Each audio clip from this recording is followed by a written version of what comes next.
మంగ్లీ గారు వాళ్ళ ఊరు గుత్తి నుంచి జొన్నగిరి వెళ్ళే రోడ్లో ఉంటుంది. ఆ తాండకి నేను మధు వెళ్ళాము, వాళ్ళ ఇంటికి వెళ్ళాము. వాళ్ళ ఇంటికి వెళ్ళిన తర్వాత అక్కడ శివ ఉన్నాడు. శివ హనుమాన్ టెంపుల్ వాళ్ళది హనుమాన్ టెంపుల్ కూడా వాళ్ళది. అక్కడ పోయి మేము కూర్చొని మాట్లాడుకున్నాము. ఈ విధంగా బిజినెస్ ఉంటుంది, ఇలా ఉంటుంది అంటని మళ్ళీ సిమెంట్ ఫ్యాక్టరీ దగ్గర తీసుకొని సిమెంట్ ఫ్యాక్టరీ అంతా చూపించాడు శివకి. మేము చూపించేసినాము. అక్కడ నుంచి మళ్ళీ అదంతా చూపించుకున్న తర్వాత వీళ్ళంతా మా టీం ఎవరైతే ఉన్నారో వీళ్ళందరికీ వచ్చి శివ పరిచయం అయినాడు అందరికీ. ఈ బిజినెస్ని బాగా తీసుకెళ్ళండి, బాగుంటుందంటని మాట్లాడుకున్నాడు. అక్కడ నుంచి మళ్ళీ అక్కడ మద్దిలేటే స్వామి అని ఉంటుంది. ఆ మద్దిలేటే స్వామి టెంపుల్ దగ్గరికి, లక్ష్మీనరసింహ టెంపుల్ దగ్గరికి వెళ్ళి అక్కడ మళ్ళీ మన సిమెంట్ ఫ్యాక్టరీ దగ్గరకు వచ్చేసి చూసుకున్నాం. అప్పుడు వాళ్ళు చెప్పింది ఏంటంటే బిజినెస్లో పెడితే ఎక్కువ లాభాలు వచ్చేస్తాయి, మీరందరూ గ్రోత్ అవుతారు, మీ అందరికీ అన్ఎంప్లాయ్మెంట్ ఉంటుంది, ఈ ఫ్యాక్టరీ వల్ల ఎంతోమంది జీవితాలు బాగుంటాయి అంటని వాళ్ళు మాట్లాడుకుంది. అక్కడ కూడా ఎందుకు ఉన్నిందంటే ఆడ ఉండే ప్లేస్ ఎవరైతే వాళ్ళ దగ్గర ఉన్నారో, మంగ్లీ గారి వాళ్ళ ఊరు ఎక్కడ దగ్గర ఉందో ఆ దగ్గర ఉంది కాబట్టి ఆ ప్లేస్లో అక్కడ కొనడం అని జరిగింది. అండ్ తర్వాత మేము మంగ్లీ గారు వాళ్ళ ఫ్లాట్కి వెళ్ళాము. వాళ్ళ ఫ్లాట్కి వెళ్ళిన తర్వాత కోకాపేట దగ్గర ఒక ఫ్లాట్ ఉంటుంది, వాళ్ళ అపార్ట్మెంట్ ఉంటుంది. నేను మా కోరు వాళ్ళు ఒక నలుగురు వెళ్ళాము అక్కడికి. మధు ముందు సీట్లో కూర్చున్నాడు, నేను డ్రైవ్ చేస్తున్నా. మంగ్లీ గారి చెల్లెలు చిన్న అమ్మాయి, ముగ్గురు వాళ్ళు అక్క చెల్లెళ్ళు. చిన్నాన్న వచ్చిన తర్వాత సార్ తెలుసా నన్ను అడిగాడు. అది తెలుసు అని చెప్పింది ఆమె. నేను ఇలాగా వాళ్ళ భాషలు కొంచెం మాట్లాడుకున్న తర్వాత నేను చెప్పా, అమ్మ మా మధుని బాగా చూసుకోండి, బిజినెస్లో ఎక్కడంటే ఎక్కడ తిరుగుతుంటాడు, రాత్రి పగలు తిరుగుతుంటాడు అంటే నేను బాగా చూసుకుంటాను సార్, నేను బాగా ఉన్నందుకే నేను చెప్తున్నందుకు అట్లా ఉన్నాడంటేనే ఆమె స్వయంగా మాకు చెప్పింది. వాళ్ళ మంగ్లీ గారు వాళ్ళ చిన్న చెల్లెలైనా ఆమె మాకు చెప్పేసింది. తర్వాత మంగ్లీ గారు వాళ్ళ ఫ్లాట్ వాసవి ట్రెండ్స్ అని ఉంది. వాసవి ట్రెండ్స్లో 15వ ఫ్లోర్లో మేము దాదాపు 6-7 సార్లు మేము అందరం వెళ్ళాం. అక్కడ వాళ్ళకి విజిట్ చేసే వాళ్ళ బ్యాక్గ్రౌండ్ కానీ ఒక రూమ్ అంతా వాళ్ళకి సపరేట్గా ఉంది. అక్కడికి వెళ్ళిన తర్వాత చూసి అమ్మాలని వీళ్ళు మంగ్లీ గారు ఎప్పుడైతే చెప్పారో ఆ భూమిది కానీ లేకపోతే ఇంకొకటి కానీ వాళ్ళ మధు ఎప్పుడైతే చెప్పాడో అప్పుడు ఇన్వెస్ట్మెంట్ ఎక్కువ రావడం జరిగింది. లేదు, మాకు బ్యాక్ ఎండ్గా ఉంటూ వాళ్ళకి చెప్పింది మేము వాళ్ళ ఇంటికి వెళ్ళాం.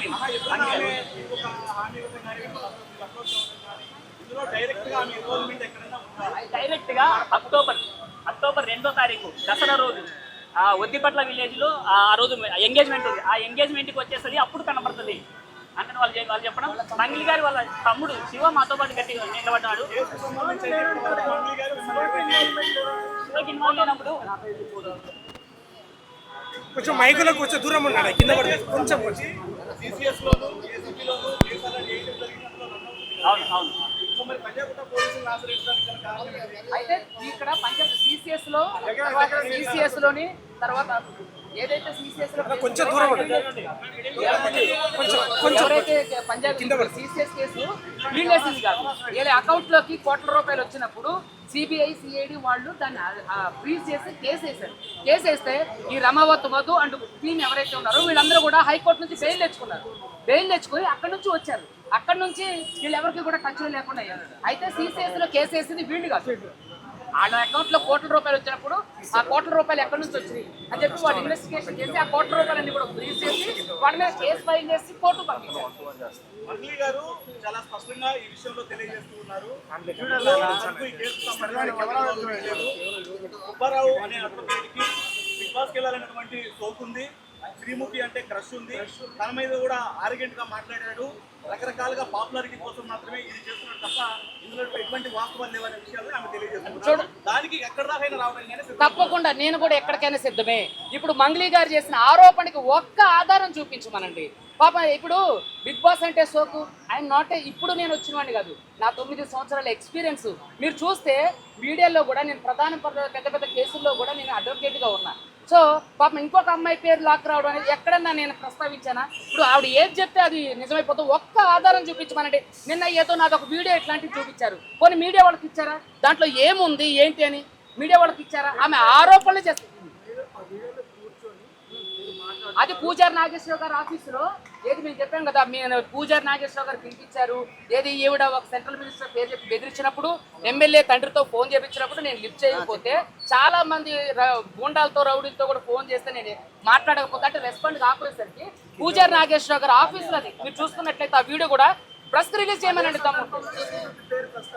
అదే ఇవ్వమనండి. ఇప్పుడు ఆరోపణలు ఆవు చేస్తుందా మేము చేస్తున్నావా? ఆమె ఉంటే ఇవ్వమనండి. ఇప్పుడే మీడియా సమక్షంగా నేను ఆమెను అభ్యర్థిస్తున్నా. ఆమెను ఒక్క నిమిషం, నేను మీడియా ముఖంగా నేను మంగ్లీ గారిని అభ్యర్థిస్తున్నా, ఒకవేళ నేను ఎక్కడన్నా చెప్పిన ఆలోచన కానీ చెప్పిన మాటలు దాఖలాలు కానీ ఉంటే దయచేసి మీడియాకి ఇవ్వమనండి. ఎందుకు ఇవ్వట్లేదు? ఇప్పుడు నేను మీడియాకి ఫోటోలు ఇచ్చా, వీడియోలు ఇచ్చా, నేను ప్రతిదీ నాకు డబ్బులు ఆఫర్ చేసింది అది కూడా నేను డైరెక్ట్గా చెప్పా.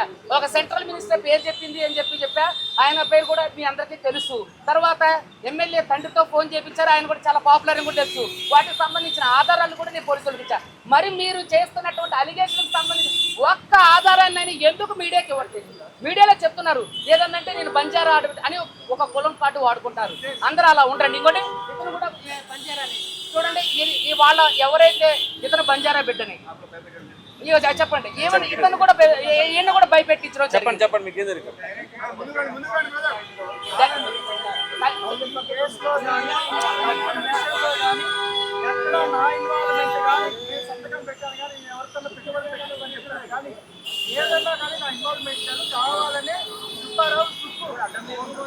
అవును, సింగపూర్ ఎందుకు ఏమండి మంగ్లీ గారి మీద నాకు ఎందుకు కక్ష ఉంటుంది? నేను బాధితుల తరఫున ఒక్క నిమిషం అందరూ వినండి, నేను బాధితుల తరఫున కేసు వేసే వ్యక్తి. మంగ్లీ నాకు 100 సార్లు ఫోన్ చేసింది అని చెప్పేసి నేను మీడియా కూడా చూపిస్తున్నా. చూడండి, మంగ్లీ నాకు 100 సార్లు ఫోన్ చేసింది, నేను లిఫ్ట్ చేయాల. కనీసం నేను ఒక్కసారి ఫోన్ చేసినట్టయినా మంగ్లీ ప్రూవ్ చేయమనండి. ఇదిగో ఈ మంగ్లీ నెంబరు చూడండి. సారీ సార్, క్షమించండి, నా వ్యక్తిత్వం అలా, నేను నా మాట తెలియాలా, సో దయచేసి నన్ను మన్నించండి, ఈ కేసులో నుంచి నా వీడియో తీసేయండి, ఈ కేసులో నుంచి నన్ను విడిపించండి, మీకు డబ్బులు కావాలంటే ఇస్తా అని చెప్పిన ఆవిడ నా మీద అలిగేషన్ చేస్తే ఒక్క ఆధారం అదేనంట మీడియా సమక్షంగా అందరికీ అభ్యర్థిస్తున్నా. ఒక్క ఆధారాన్ని ఇప్పటి వరకు కూడా నేను ఆవిడ నార్సింగి పోలీస్ స్టేషన్లో కేసు పెట్టారన్నారు, ఎప్పటికీ కూడా ఒక్క ఆధారం కూడా సిఐ హరికృష్ణారెడ్డి గారికి ఇవ్వాల. మీరు చూసుకున్నట్టయితే అక్కడ కేసు నమోదు కాలేదు, ఆవిడ ఆధారం సరే ఓకే, ఇప్పటి వరకు ఎందుకు మరి అక్కడ నార్సింగి పోలీస్ స్టేషన్లో కేసు ఫైల్ చేశారు? మరి ఎందుకు ఒక్క ఆధారాన్ని కూడా మీరు హరికృష్ణారెడ్డి సిఐ గారికి ఇవ్వలేదు? ఇప్పుడు కూడా అలిగేషన్ చేస్తున్నటువంటి ఏదైతే ఉందో బిగ్ బాస్ సో వాటికి సంబంధించిన ఒక్క నేను మాట్లాడిన వీడియో కానీ నేను మాట్లాడిన ఆడియో కానీ నేను ఫోన్ చేసి కానీ సార్ చెప్పమనండి. పోనీ ఈ కేసులో అప్లికేషన్ సుబ్బారావు నన్ను డబ్బులు డిమాండ్ చేశాడు, నేను దానికి ఒప్పుకోలేదు, తన పాత్రే లేదని చెప్పాను, బెదిరించాడు, ఫోన్లు చేసినప్పుడు ఆరిగెంట్ గా మాట్లాడి నువ్వు ఎంత పెద్ద ఇది అనుకుంటున్నావా అని చెప్పి మాట్లాడాడు. ఇదంతా కూడా నేను అవాయిడ్ చేశాను కాబట్టి ఇది నా మీద కుట్ర పని ఈ రకంగా చేస్తున్నాడు అనేది నేను అదే అంటానండి. ఒక్క ఆధారం చూపించమనండి దయచేసి, ఒక్క ఆధారం. ఇగో వీళ్ళందరూ బాధితులేనండి, దాదాపుగా వీళ్ళందరూ 9.5 నుంచి 10 కోట్ల వరకు నేను బాధితులను తీసుకొని వచ్చా, ఆధారాలు పోలీసులకు సబ్మిట్ చేశా, పోలీస్ స్టేషన్ నన్ను బెదిరిస్తే ఇదే పంజగుట్ట పోలీస్ స్టేషన్లో కేసు కూడా అయింది. అలాగే ఒక్క ఆధారాన్ని నేను ఇచ్చా, ఇప్పుడు వీడియోలు ఇచ్చా, ఫోటోలు ఇచ్చా, ఎక్కడి వరకు మీ మీడియా మిత్రుల్లో కూడా ఆవిడ బాధితులు ఉన్నారు. అయితే నేను ఏమంటానంటే ఫోటోలు ఇచ్చా, ఆధారాలు ఇచ్చా, మనుషుల్ని అన్నిటికంటే ముఖ్యం ఐ విట్నెస్ని తీసుకొచ్చా, బాధితుల్ని తీసుకొచ్చా. శివ తమ్ముడు నిన్న మీడియా సమక్షంగా మీడియా ఇంటర్వ్యూ జరిగిందండి. మరి మీడియా ఇంటర్వ్యూలో ఎందుకు శివ మాట్లాడలేదు? మంగ్లీ తమ్ముడు శివ ఎందుకు నోరు మెదపలేదు? అతను ప్రధాన నిందితుడు, అతను కూడా ఉన్నాడు. సో ఇదంతా వాళ్ళంతా కలిసిగట్టు చేసింది. మంగ్లీ బ్యాక్ ఎండ్లో ఉండి వాళ్ళ తమ్ముడితో ఇదంతా నడిపించింది. వాళ్ళ తమ్ముడు నిందితులతో కలిపి ఎవరైతే బాధితులు ఉన్నారో వాళ్ళతో కలిపి తిరిగిండు, వాళ్ళతో డబ్బులు పెట్టమని చెప్పిండు. ఫోటో తీసుకుంటూ వాళ్ళకే ఫోటోలో మంగ్లీ తమ్ముడు చూడండి, ఇదంతా మంగ్లీ తమ్ముడు శివ. చేసినటువంటి వీడియోలలో ఎక్కడా కూడా ఆ ప్రమేయం లేదు అనే విషయం నాకు చెప్పడం జరిగింది. ఇప్పుడు మీరు తీసుకొచ్చినటువంటి బాధితులు ఎవరు కూడా ఇందులో మంగ్లీ పాత్ర అనేది ఉంది, మంగ్లీ ద్వారా అప్రోచ్ అయిన విషయం కూడా ఎక్కడా చెప్పట్లేదు. దీనికి సంబంధించి మంగ్లీ తమ్ముడే ప్రధానంగా వీడతో తిరిగి చేపించి కట్టించినప్పుడు మంగ్లీ బ్యాక్ సైడ్ ఉండి నేను మంగ్లీ బ్యాక్ సైడ్ ఉండి నడిపిస్తున్నా. మాట్లాడచ్చండి వాళ్ళతో మాట్లాడచ్చండి. సుబ్బారావు గారు బాధితులతో మాట్లాడించండి. వాళ్ళకి అన్నిటికీ అన్ని తెలుసు, పట్టిస్తున్నారు వాళ్ళంతా. అన్నిటికీ అన్ని తెలుసు వాళ్ళకి. తప్పుదోవ పట్టించడము, ఫోన్ చేసి బెదిరించడము, ఏం చేసుకుంటారు అన్నిటికీ అన్ని తెలుసు వాళ్ళకి. కావాలని తప్పుదోవ పట్టిస్తున్నారు వాళ్ళు. మా దగ్గర అన్ని ఎవిడెన్సెస్ ఉన్నాయి, అన్ని చూపించినప్పుడు డబ్బులు ఇచ్చేస్తామంటున్నారు, దాన్ని డబ్బులు ఇస్తలేరు. నేను కూడా బాధితుడు, నేను డైరెక్ట్ మధుకే ఇచ్చాను. నేను ఎట్లా నేను 15 లక్షలు ఇచ్చినాను. మాకు అందరు రిలేటివ్స్ ఉన్నారు, నేను మంగ్లీ వాళ్ళ చెల్లెని మ్యారేజ్ చేసుకున్నామని చెప్పినారు నాకు. అతను చెప్పాడు కానీ వీళ్ళ ఇన్వాల్వ్మెంట్ లేదు. ఏ ఇన్వాల్వ్మెంట్ లేదు. మధు అనే వ్యక్తి చెప్పాడు కానీ చెప్పిండు ఊరు చిన్న పిల్లలని చెప్తారు. చిన్న పిల్లలు కూడా మంగ్లీ వాళ్ళ చెల్లెల్ని పెళ్లి చేసుకుంటున్నాను అన్ని చెప్పినారు మాతోని. మా ఊరికి వచ్చినారు. మంగ్లీ బర్త్డేకి ఫామ్ హౌస్కి వెళ్ళి బర్త్డే కూడా చేసి సెలబ్రేషన్ వెళ్ళారు వీళ్ళు. ఆమె మధు, అభిషేక్ వీళ్ళంతా. మీరు ఎలా అప్రోచ్ అయ్యారు, ఎలా మోసపోయారు మీరు? ఇదే ఏదో కంపెనీలో ఇన్వెస్ట్ చేస్తున్నాము కేఎన్ఐ అని పెట్టి వాళ్ళు అంతా ఒక చూపించినారు. ఇట్లా లాభాలు వస్తాయి, మీరు పెట్టండి సార్, మీకు మంచిగా ఉంటుంది, మీ ఫ్యూచర్ మంచిగా ఉంటుంది అని చెప్పేసి వాళ్ళంతా దీంట్లో పెద్ద పెద్ద వాళ్ళు ఇన్వాల్వ్మెంట్ ఉన్నారు, మీరు కూడా మంచి లాభాలు వస్తారని చెప్పేసి చెప్పినారు మాకు. అయితే మేము ఇన్వెస్ట్మెంట్ పెట్టడం జరిగింది. నెక్స్ట్ బాబు అందరు మాట్లాడి సుబ్బారావు గారు మాట్లాడచ్చు. అందరు మాట్లాడించారు. అందరినీ మాట్లాడిస్తారు. మాట చెప్పండి.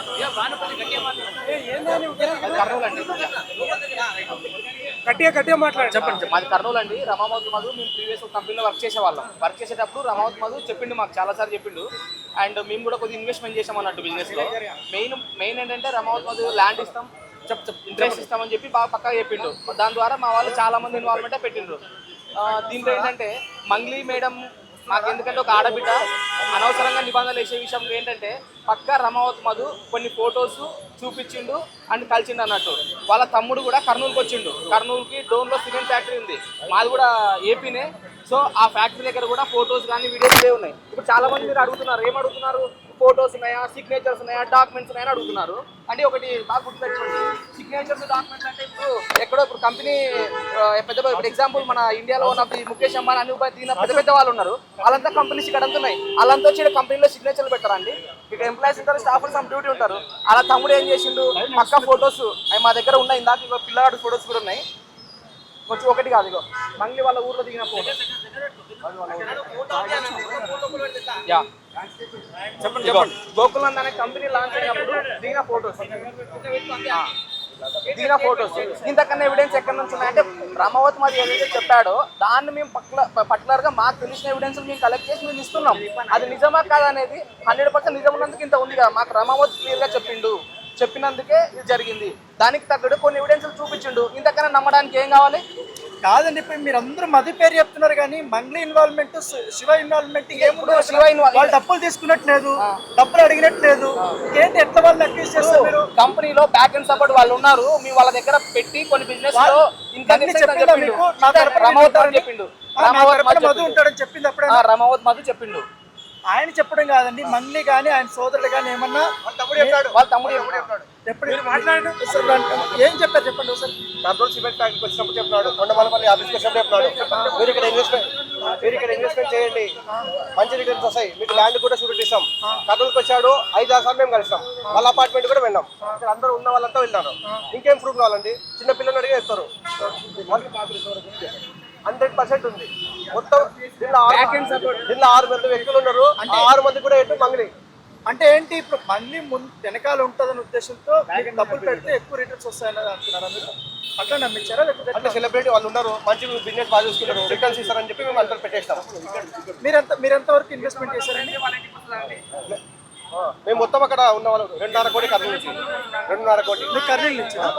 ఓకే ఓకే చెప్పండి.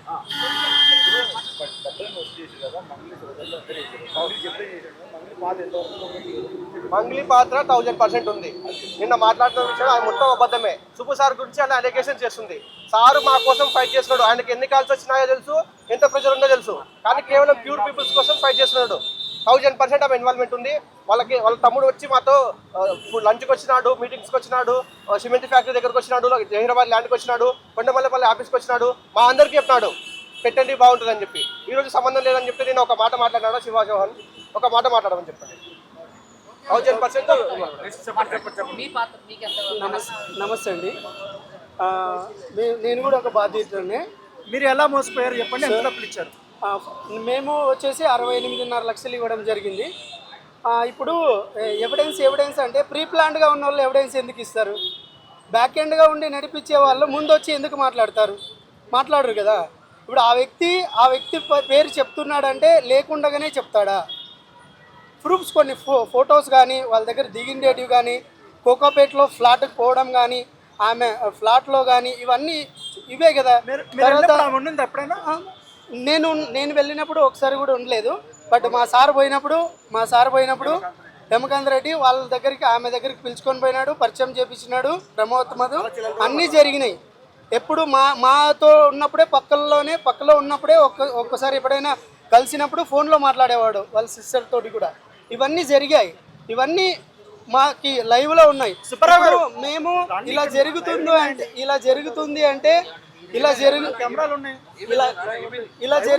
అంటే ప్రీ ప్లాన్డ్గా ఉండేవాళ్ళం. కాబట్టి ఇప్పుడు ఇలా వాళ్ళు ప్రీ ప్లాన్డ్గా అలాగా ప్లాన్ చేసి ముందు ఎవరిని పెట్టాలనే విధంగానే పెట్టి ఇది చేయడం జరిగిందనమాట. మేము ఇవన్నీ అంటే రేపు పొద్దున ఇలాగ చేస్తారు అనుకునింటే మేము పకడ్బందీగా ఉండేవాళ్ళం కదా. మోసాలంటే ఇలాగే కదా జరిగేది. అన్నీ చెప్పి చేస్తే మేము ఎందుకు చేస్తాం సార్, అవునా కదా? సో దయచేసి మీ అందరిని విన్నవించేది ఏమంటే మాకు న్యాయం చేకూర్చాలని కోరుకుంటున్నాం.